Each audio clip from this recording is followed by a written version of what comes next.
عظیم ان اللہ وملائکتہ یصلون علی النبی یا ایہا الذین آمنوا صلوا علیہ وسلموا تسلیما الصلاۃ والسلام علیک یا سیدی یا رسول اللہ وعلی آلک واصحابک یا سیدی یا حبیب اللہ الصلاۃ والسلام علیک یا سیدی یا نبی اللہ وعلی آلک واصحابک یا سیدی یا نور اللہ الصلاۃ والسلام علیک یا سیدی یا شفیع المجرمین وعلی آلک واصحابک یا سیدی یا خاتم النبیین۔ خالق کائنات مالک کائنات جل جلالہ کے فضل و کرم اور اس کی توفیق سے ایک مرتبہ پھر جمعۃ المبارک کی مبارک گھڑیوں میں اس کے حضور حاضری کا شرف حاصل ہو رہا ہے۔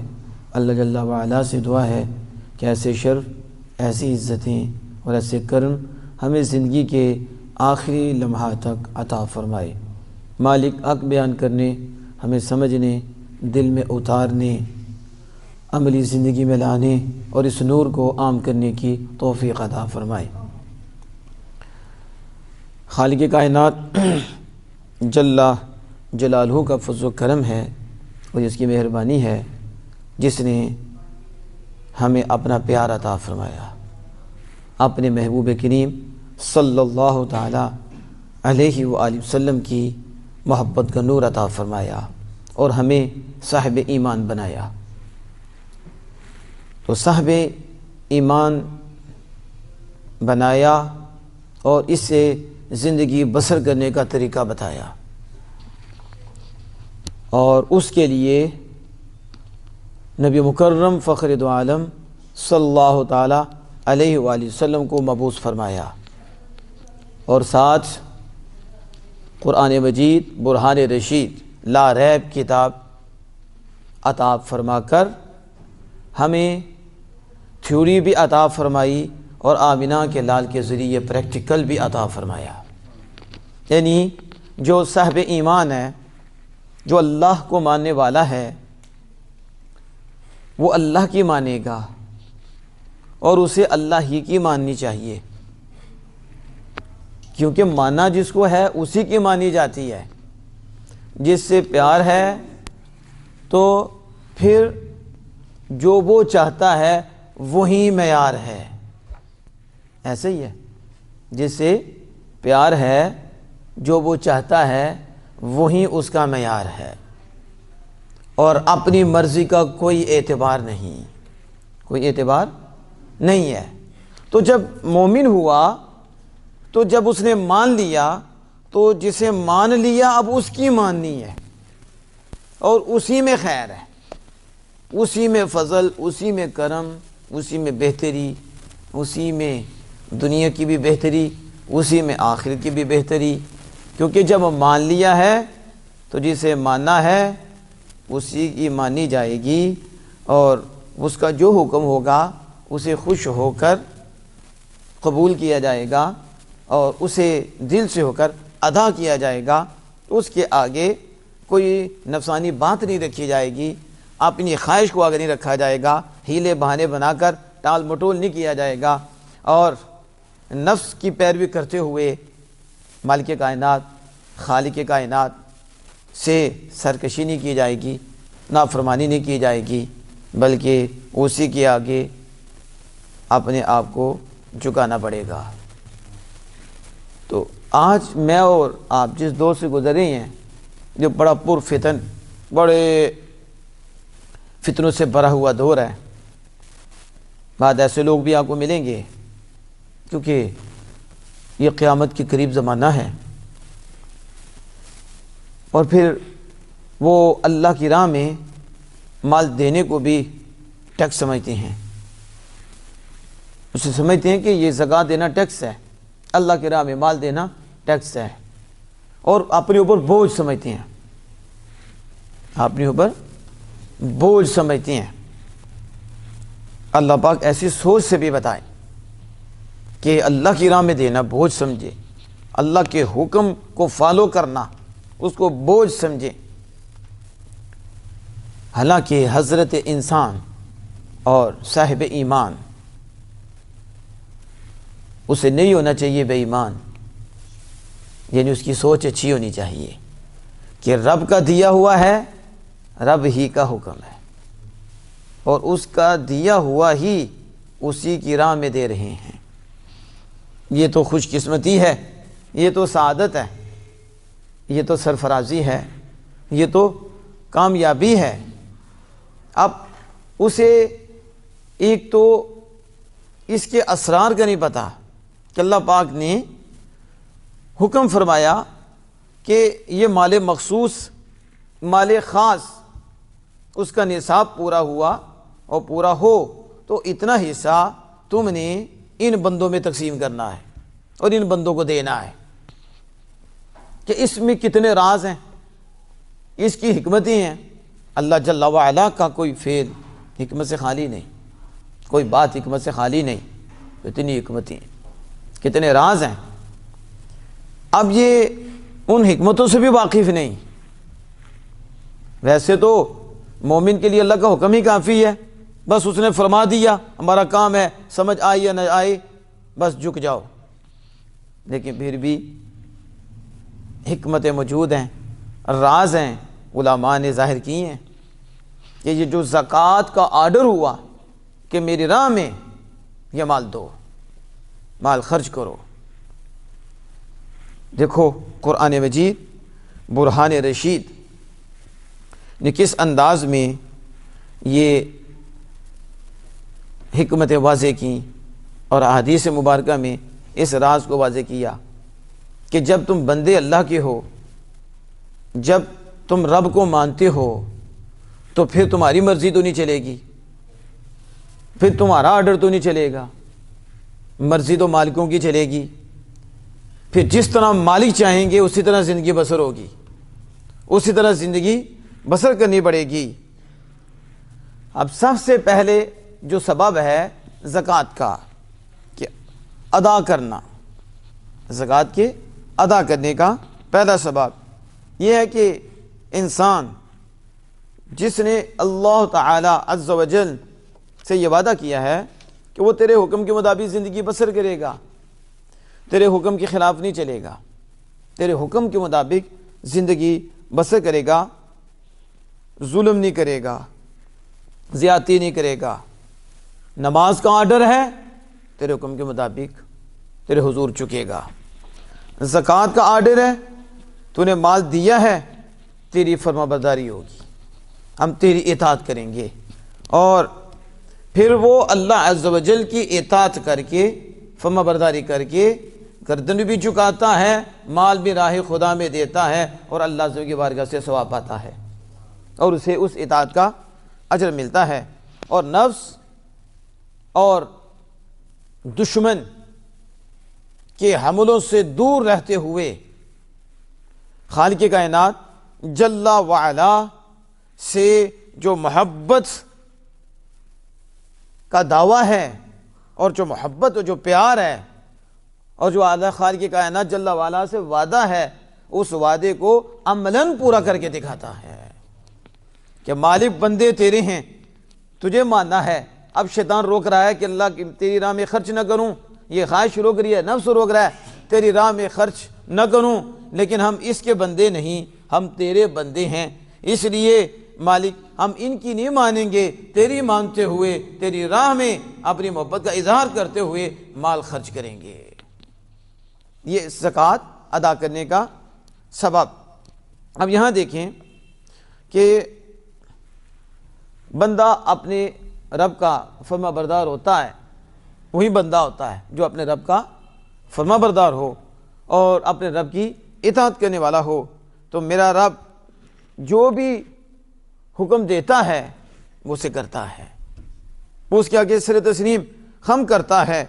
تو جب ایسا ہوتا ہے تو پھر اللہ جل وعلا کرم فرماتا ہے، وہ اللہ کی جب اطاعت کرتا ہے اور اللہ کی فرما برداری کرتا ہے تو وہ عافیت محسوس کرتا ہے، اسے عافیت محسوس ہوتی ہے۔ اب قرآن مجید برہان رشید میں دیکھیں اللہ جل وعلا فرماتا ہے الذین ان مکناہم فی الارض، وہ لوگ جنہیں ہم نے زندگی میں اختیار دیا، زمین میں اختیار دیا، زمین میں کنٹرول دیا، وقاموا الصلاۃ، نماز قائم کرتے ہیں، جنہیں ہم نے زمین میں کنٹرول دیا ہے، زمین میں اختیار دیا، وہ کیا کرتے ہیں؟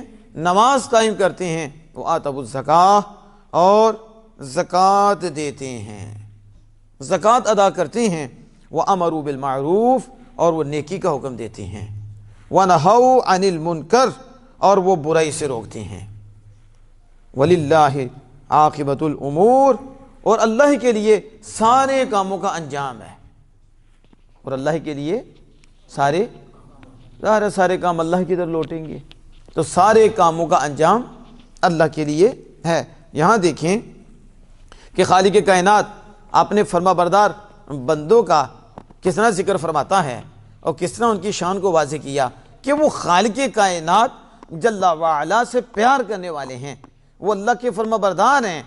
تو اللہ فرماتا ہے جنہیں ہم نے کنٹرول دیا ہے وہ تو نماز قائم کرتی ہیں، وہ میری اطاعت کرتی ہیں، جب زکوٰۃ کا وقت آتا ہے تو زکوٰۃ دیتے ہیں، زکوٰۃ ادا کرتے ہیں، اور صرف اپنے تک ہی عمل نہیں رکھتے، اس پیغام کو آگے بھی پہنچاتے ہیں۔ وہ امر بالمعروف کرتے ہیں، ونہی عن المنکر اور وہ برائی سے روکتے بھی ہیں، یہ بھی کرتے ہیں، اور ان کا یہ بھی ایمان ہے وَلِلَّهِ عَاقِبَةُ الْأُمُورِ کہ سارے کاموں کا انجام اللہ کے لیے۔ کس کے لیے؟ اللہ کے لیے ہے۔ یہ تو ہوا وہ لوگ جو اللہ کی فرما برداری کرتے ہیں، تو وہ سب سے اپنے آپ کو الگ کر کے خالق کائنات جل وعلا سے اپنا تعلق مضبوط کر لیتے ہیں۔ اور دوسرا، اللہ تعالیٰ کی محبت غالب رہے، یہ زکوٰۃ کا سبب ہے۔ اللہ تعالیٰ کی اب زکوٰۃ لازم کی ہے تو وجہ اس کی کیا ہے کہ مال اللہ کی محبت پہ غالب نہ آئے، یہ دولت اللہ کی محبت پہ غالب نہ آئے، بلکہ جو اللہ سے پیار کرتا ہے، اللہ سے محبت کرتا ہے، اس کی جانچ ہوگی، اس کا امتحان ہوگا، اس کی آزمائش ہوگی، تو پھر جو اللہ کا ہے، اللہ کا پیارا ہے، وہ اس آزمائش میں پورے 100 نمبر لے گا اور 100% وہ پاس ہوگا۔ وہ مال کو غالب نہیں کرے گا، مال کے خالق کے حکم کو غالب کرے گا، اور وہ ادا کرتے ہوئے اس چیز کو واضح کرے گا میں مال کا بندہ نہیں، میں خالق کائنات کا بندہ ہوں، خالق کائنات سے پیار کرنے والا ہوں۔ اب جب سب کی روحوں کو مالک نے بنایا اور بنا کر فرمایا الست بربکم، کیا میں تمہارا رب نہیں ہوں؟ میں تمہارا رب نہیں ہوں؟ تو سب نے کہا بلا، کیوں نہیں، مالک تو ہمارا رب ہے، یہ وعدہ کر لیا۔ تو اللہ کی محبت کا عہد روز ازل میں روحوں نے کیا، اور دنیا میں جس وقت آئے تو اس دنیا کے مختلف تقاضے ہیں، اس دنیا کے اندر مختلف تقاضے۔ محبت کا سب سے بڑا تقاضا یہ ہے کہ محبوب کی محبت کے مقابلے میں کوئی چیز بھی آ جائے، کوئی بھی آ جائے، وہ غالب نہ آئے، بلکہ ہر جگہ اور ہر آزمائش میں اور ہر دنیاوی چیز کے تقاضے کے وقت اس کی محبت کا پرچم بلند ہونا چاہیے، اور اس کی محبت جو اللہ اس کے رسول کے ساتھ ہے وہ غالب آنی چاہیے۔ اب یہ جو وعدہ تھا، اب دنیا میں آئے، پھر آزمائش، پھر وہ جانچ پڑتال، ایک طرف مال ہے اور ایک طرف آمنہ کے لال ہیں، ایک طرف مال ہے، ایک طرف خالق کائنات ہے، ایک طرف یہ دنیا، ایک طرف یہ دولتیں، دوسری طرف اللہ عز و جل کی ذات ہے۔ اب وہ امتحان ہے کہ اب یہ مال کو لیتا ہے یا مال کے پیدا کرنے والے کو لیتا ہے۔ تو یہ زکوٰۃ لازم کرنے کا سبب یہ اس پہ آزمائش، یہ اس پہ جانچ پڑتال، تو اللہ عز و جل نے اس پہ اس کو لازم کیا۔ اب بندہ عملاً اللہ کی راہ میں زکوٰۃ دے کر اور مال خرچ کر کے اس چیز کو واضح کرتا ہے کہ وہ مال کا بندہ نہیں، اسے مال سے پیار نہیں، اسے خالق کائنات سے پیار ہے، اسے مالک کائنات سے پیار ہے اور وہ اس امتحان میں پاس ہو جاتا ہے اور اس امتحان میں کامیاب ہو جاتا ہے۔ اب دیکھو کہ اب مال، آپ کو پتہ ہے مال تو نکل جائے گی جان، مال نکل جائے تو سمجھو جان نکل گئی۔ آج کے حالات ہیں کیا ہوگے؟ تو مسکرائے ہیں محبت سے کہ وہ سمجھ گئے کہ مال تو سمجھو کہ یہ کیا ہے؟ جان۔ کیا ہے؟ یعنی ہم علامہ غلام حیدر خاتمی صاحب رحمہ اللہ تعالی، اللہ آپ کے درجات بلند فرمائے، وہ کہتے تھے کہ جیب بھی کھبے پاسے بھی، جیب بھی کتنے بھی تے اتھے ہاتھ پہندا تے دل تے بہ جاندا ہے۔ کتے بہ جاندا ہے؟ دل تے۔ مال نکل رہا ہے، جان نکل رہی ہے۔ کیا نکل رہی ہے؟ جان نکل رہی ہے۔ اللہ اکبر۔ اب مال پہ دیکھو نا، بھائی بھائی کو مار رہا ہے، مال پہ مار رہا ہے نا، بھائی بھائی کا دشمن ہو گیا ایک اینٹ کے پیچھے، اینٹ نہیں معاف کر رہا بلکہ قتل کر رہی ہیں، باپ کو قتل کر رہے ہیں، نعوذ باللہ من ذالک۔ کس کے لیے؟ مال کے لیے۔ کس کے لیے؟ مال۔ دل میں آ گیا نا، تباہی ہو رہی ہے۔ زکوٰۃ سانپ بن کے بیٹھے ہوئے ہیں، زکوٰۃ نہیں دے رہے بلکہ لٹیرے بنے ہوئے ہیں، مال کھا رہی ہے، لوٹنے ہیں، رشوت عام ہے، سود خوری عام ہے۔ مال ہے نا، انما اموالکم اولادکم فتنہ، میں بے شک تمہارا مال تمہاری اولاد فتنہ ہے۔ اب مال کتنی بڑی آزمائش بنتی ہے۔ مال کی آپ کو پتہ ہے فطرتاً مال سے محبت ہوتی ہے، یہ فطرت میں ہے مال کی ایک محبت۔ اور پھر آزمائش بھی دیکھو کہ جب اللہ پاک قرآن پاک میں فرماتا ہے کہ انسان کو خیر سے بڑی محبت ہے، خیر سے شدید محبت ہے، تو خیر سے مراد مال ہے، تب مال کو خیر فرمایا ہے کہ انسان کو مال سے بڑی محبت ہے، تو مال کو خیر اس لیے فرمایا ہے کہ مال کو خیر بنایا جا سکتا ہے۔ ایک تو اللہ کے فرمان کے مطابق مال آئے اور اللہ کی رضا میں جائے، یہ مال خیر بن جاتا ہے۔ مال خیر، بہت خیر کے کام مال سے ہوتے ہیں، لیکن پھر بھی مال نکالنا بڑا مشکل کام ہوتا ہے۔ کدھر؟ اللہ کی اطاعت میں، شیطانی کاموں میں نہیں۔ ادھر تو ایسے اڑتے ہیں، ادھر تو آپ کو پتہ خسرے بلا کے بھی نچاتے ہیں، وہ پیسہ دیتے ہیں، مووی بناتے ہیں۔ اور یہ عورتیں ہماری جنہیں زہرویہ دینا دین کے لیے موت پڑ جاتا ہے، کتنا کتنا مہنگا سوٹ پہنتی ہیں، اور دلہن کا سوٹ دیکھو کتنے کا ہے، پتہ نہیں کتنوں کی شادیاں ہو جائیں، جتنے کا اکیلی ہو ایک دن دو دن سوٹ پہننا ہے، اور کتنے کا ہے۔ حقیقت تو آپ کو پتہ کڑوی ہوتی ہے۔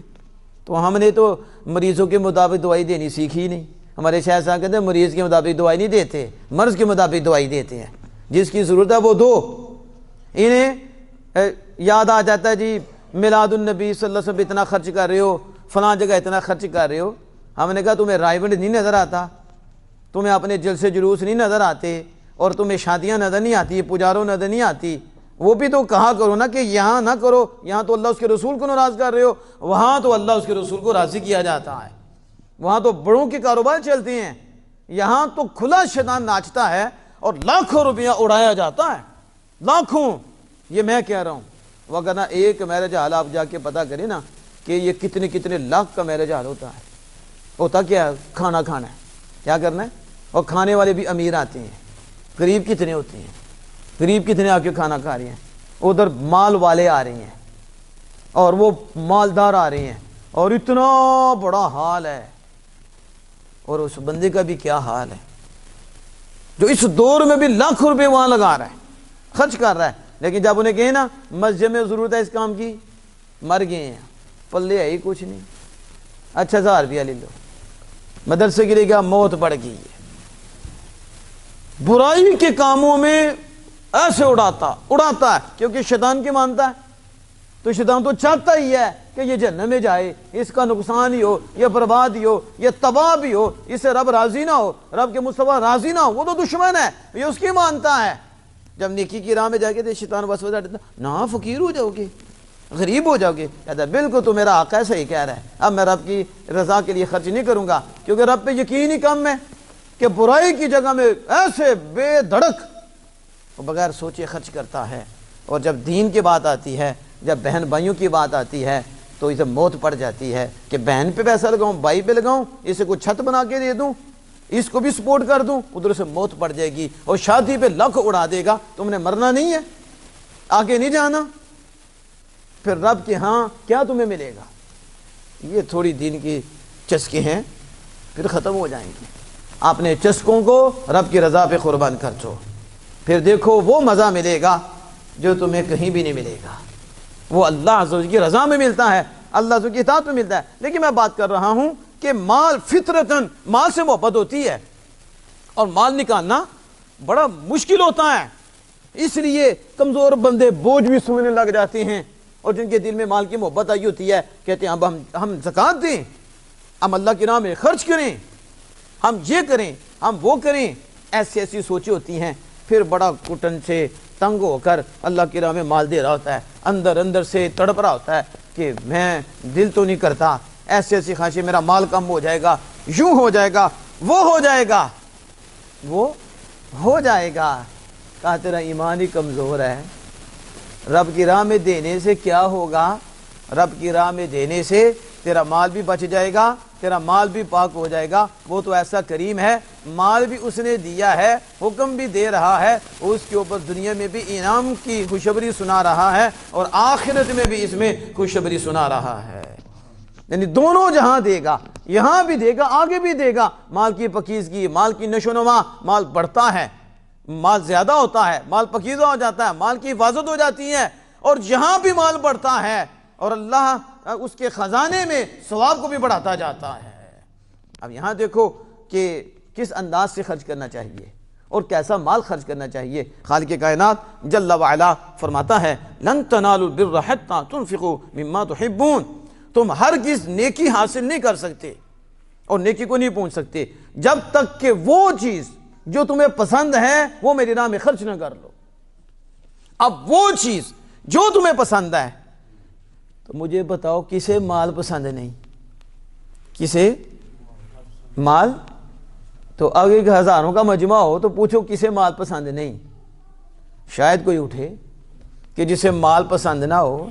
خالق کائنات ہو یا نہ ہو, مال کے لیے ادھر 10 روپے کا نوٹ چھوڑو, کس کا ہے تو وہ کہے گا میرا, وہ کہے گا میرا ہے, حالانکہ وہ خطیب صاحب نے خود ہی رکھا تھا.